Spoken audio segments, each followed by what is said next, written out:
I'm Greg Hunter. Welcome to USAWatchdog.com. With us, a guy we've had on a couple of times. You know him well for his crash course theory, a series of writings and also videos. I first discovered him when I was at CNN. And I was thinking, wow, why isn't this stuff getting out to mainstream, media? Because they don't want that message out. Anyway, he's written a new book along with Adam Taggart. It's Prosperity. Here's the cover art here, right here on the front page here. It's called Prosperity, How to Prepare for the Future and Create a World Worth Inheriting. Prosper. Of course, I'm talking about Chris Martenson of peakprosperity.com. Chris Martenson, thank you for joining us today on USAWatchdog.com. Greg, it's such a pleasure to be back with you today. A lot of people like you. A lot of people have asked, how should I prepare and things like that. But before we start with your book, because that's, that's preparing. Before we get into your book, and I want to bring up a couple of points with it, because it's a nice long book, and I just want to kind of get some good points in with it. But I want to see where in these crash scenario, which you called back in '05, you said, hey, crash course, this thing's going to crash. We can't. This is unsustainable. I'm broad brushing your idea. Mm-hmm. You need to prepare. This is going to be a big, giant paradigm change. This is the things basically you were saying. Where are we on the arc of the crash? I mean, we had a crash and they stalled it off, and where some people say we're in the eye of the eye of the hurricane. Where are we on the crash arc in your estimation?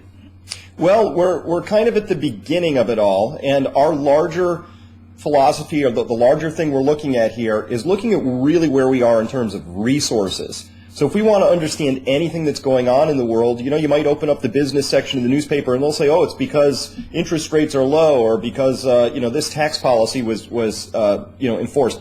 What we see at Peak Prosperity is that, look, we're past the age of cheap and abundant oil. The price of oil goes up or down, but it's the main driver of all economic activity. It's just getting harder to come by. If you want to understand what's happening in the Middle East, you have to know where we are with respect to energy. If you understand what happened in Ukraine, you have to know where Europe is on the energy cycle. So as we look at this, we see a world of 7.2 billion going to 9 billion. This is the big picture stuff, right? And by the time we get to 9 billion, there might be half as many resources per capita, per person. That's the game that's being played out right now. Every nation that's worth its salt has studies, understands where we are in that big picture game. And that's not really being shared with the little people. I mean, you asked, why wasn't I on CNN? I will tell you I'm not on a lot of news because I speak about something, which is that this way we've constructed our economy is unsustainable over the long term. And honestly, everybody knows that, right? You can't grow infinitely on a finite planet. So we understand this larger sweep of where we are in terms of resources. So a lot of what's happening today is not surprising. And we look at this economically, just economically, look at the debt, right? We've added $57 trillion of new debt to the world since the crisis in 2007. 57 trillion, right? How much has the global economy grown in that same span of time? The answer is about 1/5 as much. Well, anybody knows in their own personal life, you can't grow your debts faster than you're growing your income. That's what the world has been doing since about 1980. That's the system that we're trying to sustain. We don't think it's sustainable, which is why we say people need to begin preparing, but we think there's a way to prosper. So we'll get to that in a minute, but I just wanted to sort of set that up to say, we have a point of view that everything we're seeing right now is beginning to confirm for us that we're at the beginning of a very long period of potentially very disruptive adjustments. You said something really stuck in my mind, and I don't know when you said it, but it was one of the times you were on. I think it was not the last time, but the time before that. And you said, what we really have, we have this huge pile of paper on one side, this big, huge pile of paper. And on the other side, we have this pile of stuff. And the pile of stuff hasn't really grown anymore, hasn't really grown all that much. They mined a little more ounces, got a few more barrels of oil, but there's no more land and the pile of stuff. And so this pile of paper is just what you just said has grown. And what's going to happen when everybody in this even bigger pile of paper now wants to get into the same pile of stuff? Well, it'll be a mad scramble for the exits, and the exits won't be large enough. We're already seeing the early stages that the really big, really smart money is starting to figure it out. I think it was Ambrose Evans Pritchard had an article in the Telegraph just 2 days ago about how Norway's sovereign wealth fund is quietly tiptoeing away from sovereign debt. That's the United States Treasury bills or UK gilts.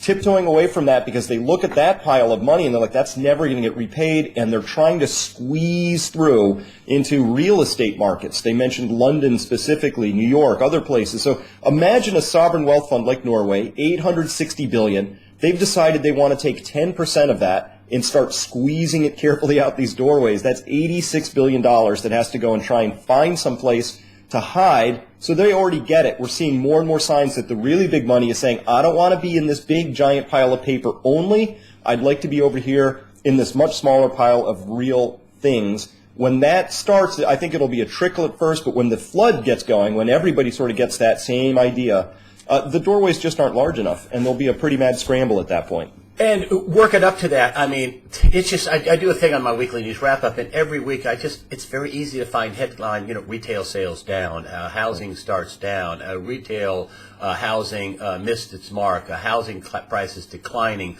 unemployment rising, real unemployment, manufacturing declining, a Baltic Dry Index going down. What does all that tell you? That's the first wave of how we think this is going to unfold. It's the deflationary wave that happens first.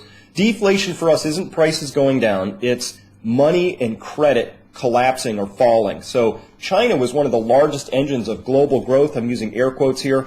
The reason why is that China had the most explosive growth in credit of any nation on the planet during this period of time. They went from around $8 trillion to $26 trillion of domestic credit in just 5 or 6 short years. It was astonishing. Well, what did they do with all that credit? Well, they built ghost cities and high-speed rail trains and alternative energy installations and dams. They put a lot of it into infrastructure. That drove up the price of all kinds of things. We saw that in the price of copper, going from basically almost $1.50 a pound to as high as $4.50 a pound. We saw oil shooting up during that same period. We saw cement, steel, everything just going up in price. That's over. That's been actually unwinding and collapsing. Those commodities are coming down. You mentioned several of the key indicators around that. The Baltic Dry Index, which would be the ships that are actually shipping the dry goods like iron ore from point A to point B. There's no demand for those ships. There's too much capacity. That part of the boom is over. So the credit creation is the thing we really care about in that story. Credit creation goes first. The commodities follow second. Credit creation gets destroyed or it's not happening as fast, and we see the commodities follow that as well. That's the real large story. We believe that the larger headline stock indexes of the world are not telling the right story. Somebody, we don't know who, has decided that, for instance, Amazon went from $300 a share at the beginning of the year to over $660 last I checked. That's an extraordinary increase for a company that is yet to return anything that looks like a profit. Who cares? But, that's the nature of the game right now. We're seeing companies get valued at these extraordinary levels we don't understand, while quietly, if you're paying attention, all kinds of distress from what we would call the real world, the real economy, where real wealth is actually added. Let's not forget Amazon's a great company, love what they do, but they're a reseller. When we look at where the products are actually produced and all of the statistics around that, we see everything you mentioned. Demand is down, supply is down. That's the underlying story. So we think the first part of this story is you're going to see these credit instruments get wiped out, and it could be a sovereign default. It could be, who's first? That's the question in the world. Is it going to be Venezuela? Is it going to be Brazil? Could it be Turkey? Right? Interesting story about where Turkey is vis-a-vis also this Russian jet that got shot down. Right? But we don't know. So if we have a big a sovereign default that's in one of these countries, that could be the trigger. Maybe it's a company. Maybe it's a Glencore to be a repeat of Lehman. We don't know. But we do know that there's going to be a collapse in the credit, and then we'll have the next stage of this where the central banks freak out one more time and pour more money into the markets. We believe this time giving it to people like you and me, put it on Main Street, and that's when we would say we're going to see that final catastrophic rush out the narrow doorways with everybody. Like, my advice is, once the Federal Reserve sends you and me money, whether it's a tax rebate or a check, doesn't matter, that you should run, not walk, and buy anything you possibly can with that as fast as possible, because that's the next stage of this story. But stage one, collapse. If the debt is no good, and people don't realize it, people say, "Hey, go get dollars. You need to be in cash. Cash is king." Well, whoa. If the debt is no good, and Federal Reserve notes are really basically printed off Treasury bonds. So if the Treasury bonds, if the sovereign debt, which probably the Treasury would be the last to go, the Treasury bonds, but still they'll go. So if the debt's no good, that means the money's no good. Is that right? And where does that leave you with gold and silver? Well, it is right that then at that point, the money is no good. Listen, we have to just widen the lens up a bit and just notice that we've been on a free-floating foreign exchange rate system since 1971 when Nixon took the world off the gold standard in effect because the world was on the dollar standard, which was tied to gold. So we've been running this experiment, and guess what happened? Any Austrian economist could have predicted what would have happened. Any political observer could have predicted what happened was we were no longer fettered by an attachment to anything. So governments printed like crazy and people loved it. And you find all across the nations that participated in this, you see things like more than half the people on the government dole one way or the other. You see that government and politicians love to print money and deficit spend and tell us that it doesn't matter because they can. But the truth is, it does matter because there has to be a relationship between the claims, all the pieces of paper, and the real things. That's what we're seeing being growing badly out of balance right now, which we think will self-correct. We hope it's slow and gives us time to prepare, but it could be quick, right? Yeah, these things tend to. It's like a cornice overhanging a valley with snow accumulating on it. It tends not to just trickle down slowly. Eventually, it just gives way. You get the avalanche, and we think that's a possibility here. Well, somebody told me, wrote me an email and said that, I think gold will go up. It won't go up quickly. It'll go up slowly, like it did from 2002 or whatever. Well, what he's assuming is that things are going to be relatively stable. And things have been. They've made it worse, but they made things relatively stable. And that's an awful big assumption that things are going to stay relatively stable. So where do you think what happens with gold and silver? That must be part of your plan, because that's the only real money out there. Absolutely. Gold is very central to my plan. Silver also, for a second reason, I love silver industrially. I think we're going to need it even more in the future. We discover more uses for it all the time, and it gets consumed in industrial processes. Gold's a monetary instrument, always has been. I think it always will be. What role it plays, we can debate. But this much I'm clear on. Gold has been going from west to east in astonishing numbers. And that can only go on for so long before we find out the West doesn't really have any more gold it's willing to part with. And for now, the price of gold, the price of silver, the price of oil, the price of Amazon are all in the hands of speculators. These are people with big money who play big money games in leveraged futures markets and in the paper markets. And so, mostly when people say, Chris, gold went down today. Why? I can explain it by going over and looking at the USD Japanese yen cross, which is a pair trade for currencies. And I can say, look, if this shifted, then gold shifts because somebody out there has a big machine with a lot of money behind it or a lot of machines with a lot of money that are running a trade. It's speculation. So gold and silver are being speculated with. That's setting their price right now.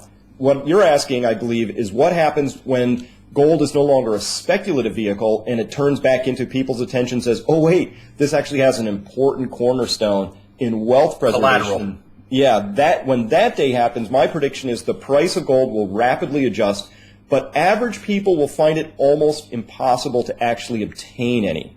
And the reason for that is every time we've seen a big spike in gold's price, especially in the downward direction, especially true for silver, what we see is the supply chain get completely dried out because people rush out and they buy it.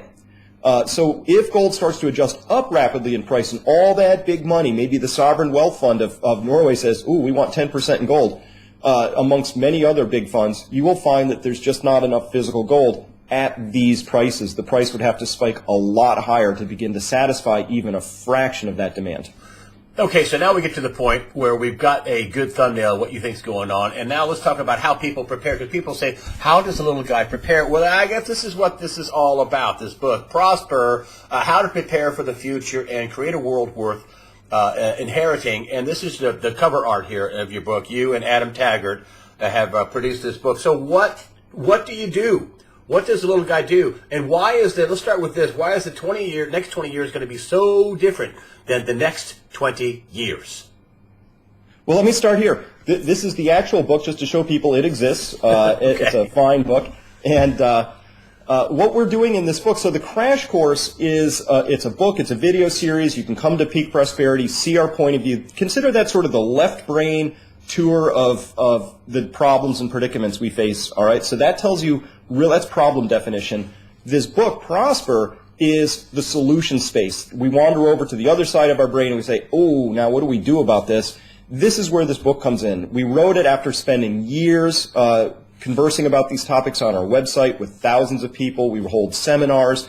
We've made these own changes in our own lives, Adam Taggart, my co-author, and myself.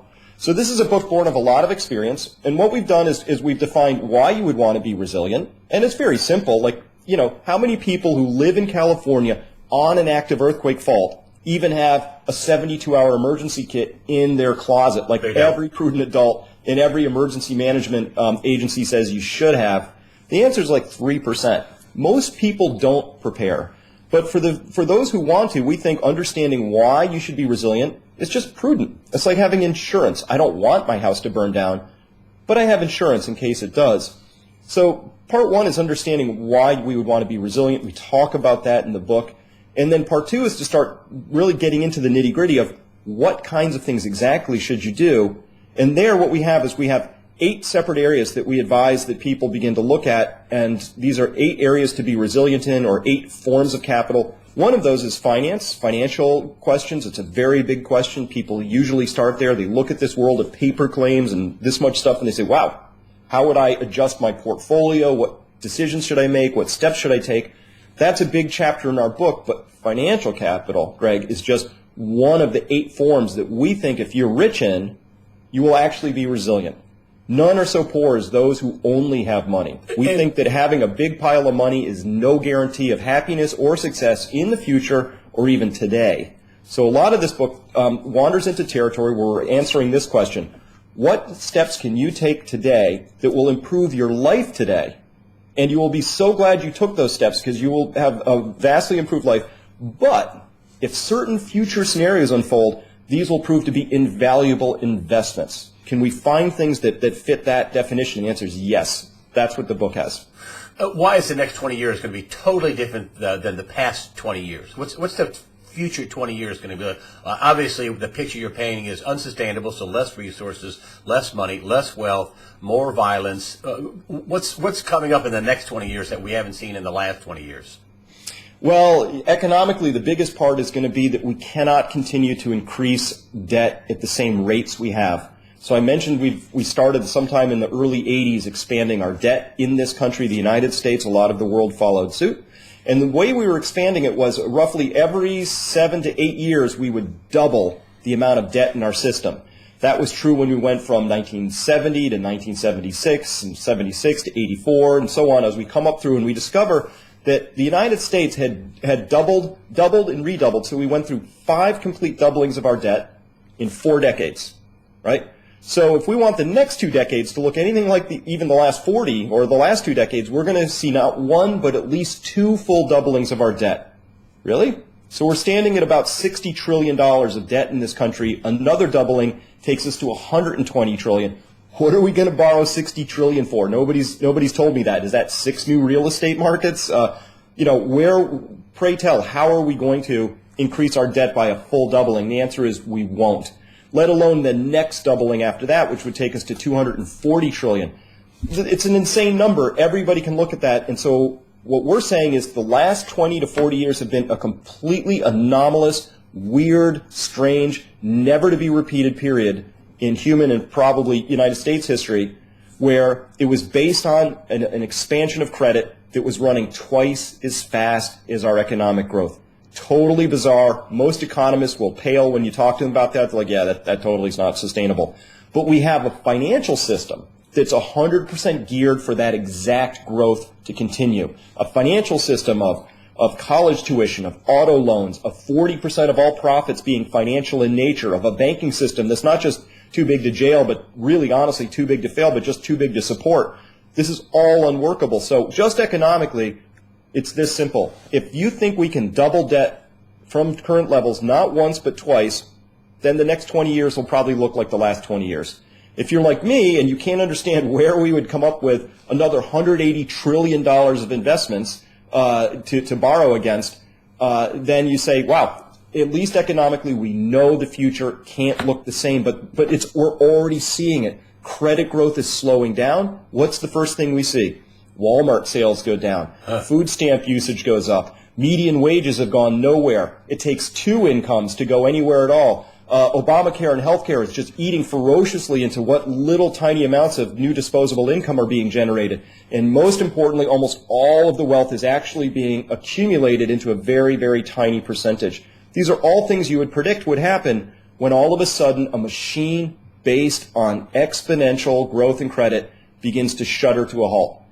Our concern is that it doesn't just shudder to a halt, it shudders violently apart and it breaks. And that's where we think people need to at least be aware of the risk. We're not saying it's going to happen, we're not saying when it's going to happen, but we're saying it could happen. Oh, I think it's a math problem, my friend, and the math looks bad. Listen, we'll always leave them wanting more. This is the cover art because I didn't have time to get the book. You have the book, but I didn't get it. But I still wanted to have you on because the book just came out. Prosperity, and this is how to prosper for the future and create a world worth inheriting. And I put a link to your site. You can find the book there. Just so people know, you don't pay me anything. I only put on what I think is good. Thank you. And so I think this is good, and that's not telling people to buy your book, but I wouldn't put it on if I didn't think it was good. But you don't pay me for this, so I just want to let people know that. And listen, Chris Martenson, thank you so much for coming on short notice. I hope your book is a big success. Prosper. The link for your YouTube users will be at the bottom of the right through on YouTube and on USA Watchdog in the after the interview section. Chris Martenson of peakprosperity.com. Thank you for joining us today on USAWatchdog.com. Thank you, Greg. It's been pleasures all mine.